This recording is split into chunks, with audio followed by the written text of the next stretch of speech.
శ్రీలలిత రహస్య నామ మహిమ తెలియగరారండి, నామ మహిమ తెలియగరారండి.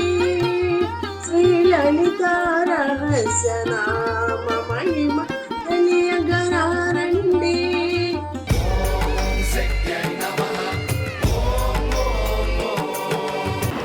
తెలుగు క్యాపిటల్ భక్తి టీవీకి స్వాగతం, సుస్వాగతం. నేను శ్రీలక్ష్మి.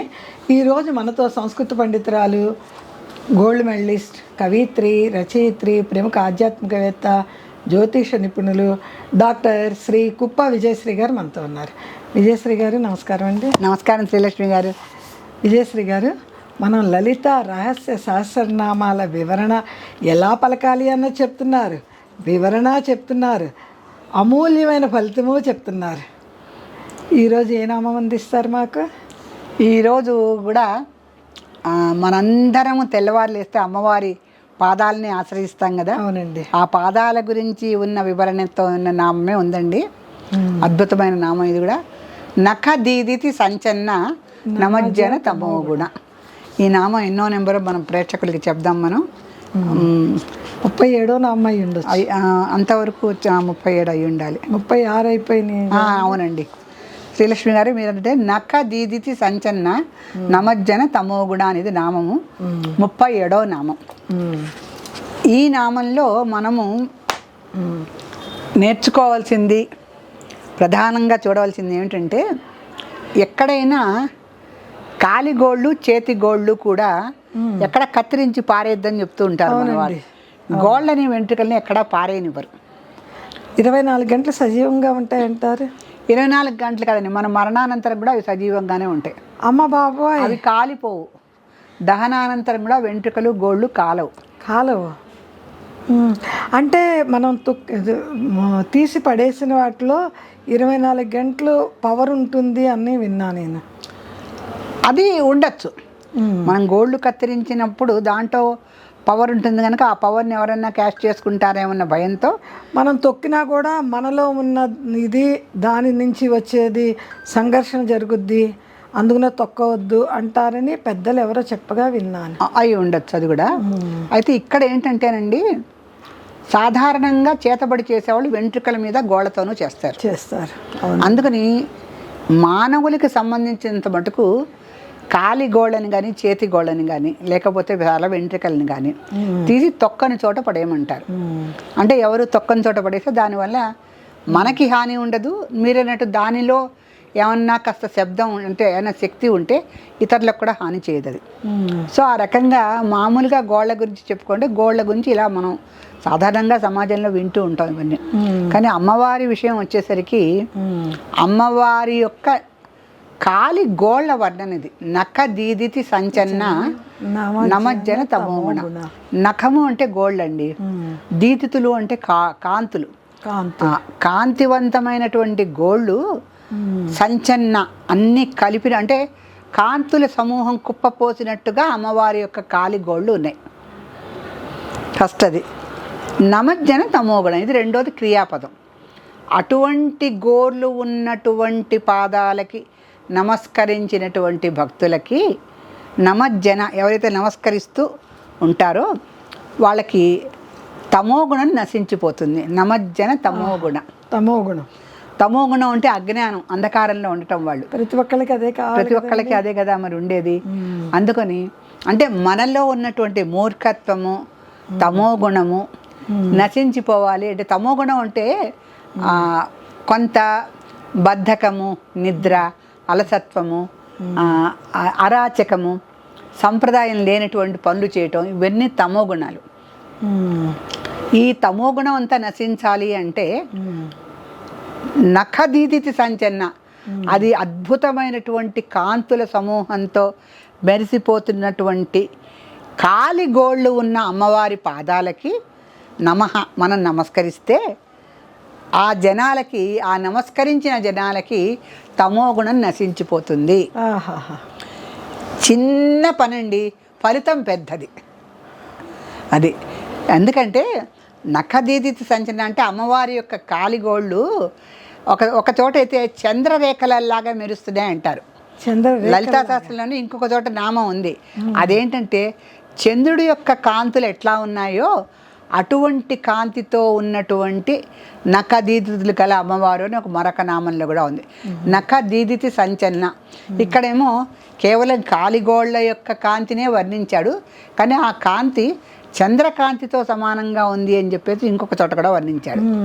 ఆ రకంగా అమ్మవారి కాలిగోళ్ళు అద్భుతమైనటువంటి కాంతి రాశులని ప్రసారం చేస్తూ ఉంటే అంటేనండి కాలి గోళ్ళకి నమస్కరించడంలో ఏంటంటే మనం చెప్పుకున్నట్టుగా ఇందాక ఆ పాపాలు కానీ పుణ్యాలు కానీ ప్రతి వాళ్ళకి పాదాల్లో ఉన్నాయంటారు. అవునండి. ఆ పాదాలకు ఉన్నటువంటి పీఠాధిపతులు ఎవరు ముట్టుకోనివ్వరు. అసలు ఎవరు పీఠాధిపతుల వరకు ఎందుకండి, కొంతమంది అసలు వాళ్ళ దగ్గరికి వచ్చిన వాళ్ళని ముట్టుకోకుండా దూరం నుంచే మాట్లాడిస్తుంటారు. ఎందుకంటే వచ్చిన వాళ్ళందరిలోనూ పాజిటివ్ వైబ్రేషనే ఉండాలని లేదు రూలు. ఆ నెగిటివ్ వైబ్రేషన్ వీళ్ళ మీద రిఫ్లెక్ట్ అవ్వకుండా దూరం నుంచే మన చేతి వేళ్ళ నుంచి వాళ్ళ పాదాల్లోకి వెళ్ళకుండా అందుకొని చేసి వచ్చిన వాళ్ళందరూ నమస్కారం పెట్టుకున్నాము, నమస్కారం అంటారు. ఆ వాటిల్లో ఏ రకమైనటువంటి అనుకూల ప్రతికూల తరంగాలు ఉన్నాయో మనకు తెలియదు కనుక సాధారణంగా ముట్టుకోవడానికి ఎవరు అంగీకరించట్లా ఇవాళ రేపు. అందుకని అమ్మవారి పాదాలు ఎలా ఉన్నాయంటే ఆ గోళ్ళు ఎప్పుడు కూడా తమోపహాలు. తమో గుణం ఏదైతే ఉంటుందో సత్వరజస్ తమో గుణాల్లో తమో గుణం ఏంటంటే అధమాధమైంది. ఆ తమో గుణం అనేది రాక్షస గుణం. ఒక్క మాటలో చెప్పాలంటే సాత్విక గుణం దేవతలది, రజోగుణం మనుష్యులది, తమో గుణం రాక్షసులది. తమో గుణం ఉన్నటువంటి రాక్షస ప్రవృత్తి ఉన్న వాళ్ళని కూడా అమ్మవారి యొక్క పాదాలకి ఒక్కసారి నమస్కారం చేస్తే ఆ తమో గుణం కూడా వాళ్ళని నశించిపోతుంది. ముఖ్యంగా కాలి గోళల్లో ఉండేటువంటి ఆ యొక్క క్షుద్ర గుణాలన్నీ కూడా, కాలిగోళల్లో అందరికీ క్షుద్ర గుణాలే ఉంటాయి, కానీ అమ్మవారి యొక్క కాలిగోళ్ళు ఎలా ఉన్నాయంటే కాంతి రాశుల సమూహం పోసినట్టుగా ఉన్నాయి. అలా మెరిసిపోతున్నాయి. అంటే 10 గోళ్ళు 10 రకాల కాంతి సమూహాలతో మెరిసిపోతూ ఉన్నాయి. అటువంటి మెరిసిపోతూ ఉన్నటువంటి కాలిగోళ్ళు గల అమ్మవారి పాదద్వయానికి నమస్కారం చేస్తే వాళ్ళల్లో ఉన్న తమో గుణం మొత్తం పటాపంచలైపోతుంది. ఎంత చక్కటి విషయం అండి. ఒక చిన్న నమస్కారానికి అమ్మవారు ఇంత పెద్ద వరం ఇస్తుంది మనకి.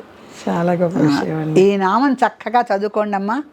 మీకు ఓపికనంతసేపు చదువుకోండి, ఎప్పుడు గుర్తొస్తే అప్పుడు చదువుకోండి, ఎక్కడ గుర్తొస్తే అక్కడ చదువుకోండి. అయ్యో ఇప్పుడు చదవచ్చా, ఇప్పుడు చదవకూడదా, ఇప్పుడు మనం మడి బట్టలు కట్టుకున్నామా, తడి బట్టలు కట్టుకున్నామా, ఇవన్నీ కూడా నిజంగా ధ్యానం మీద మనసు ఎక్కువగా పెట్టలేని వాళ్ళకి కావాల్సిన విషయాలు. మడి తడి ఆచారం శుభ్రం ఉండాలి, కానీ నామాన్ని చదువుకునేటప్పుడు ఈ నామం చదువుకునేటప్పుడు మంచి బట్టలు కావేమో మనవి మూఢనమ్మకాలు అనేటువంటి నమ్మకాలతో ఆలోచించకుండా మనస్సుని దాని మీద పెట్టండి. ధ్యానానికి మనసు ప్రధానం, తర్వాత మిగతావన్నీ కూడా వీలుంత మటుకు చేయండి.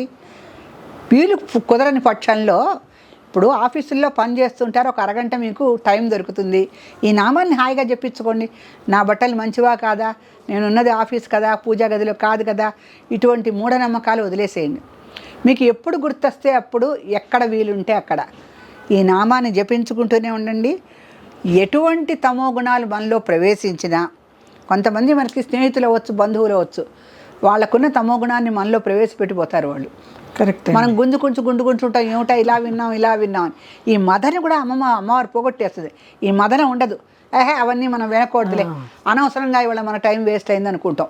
ఎవరన్నా వచ్చి మనకి అనుకూలంగా లేని విషయాలు, అంటే అసంబద్ధమైన విషయాలు, ఎవరి మీద దుష్ప్రచారాలు ఇలాంటివి చెప్పిపోతూ ఉంటారు మనకి. అవి వినటం వలన మనకి మన టైం అంతా వేస్ట్ అయిపోతుంది, మన మనసు కూడా పాడైపోతుంది.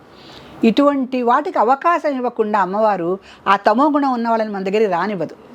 అలా ఎప్పుడు పడితే అప్పుడు ఎందుకు చదువుకోమంటున్నానంటే, దొరికిన హాఫ్ అన్ అవరు హాయిగా కళ్ళు మూసుకొని ప్రశాంతంగా నఖదీదితి సంచన్న నమజ్జన తమోగుణ అని చదువుకోండి. హాయిగా ప్రశాంతంగా ఉంటుంది మనస్సు. మనస్సు బాగుంటే ఆరోగ్యం బాగుంటుంది, ఆరోగ్యం బాగుంటే అదే మహాభాగ్యం. శ్రీమాత్రే నమః. శ్రీమాత్రే నమః.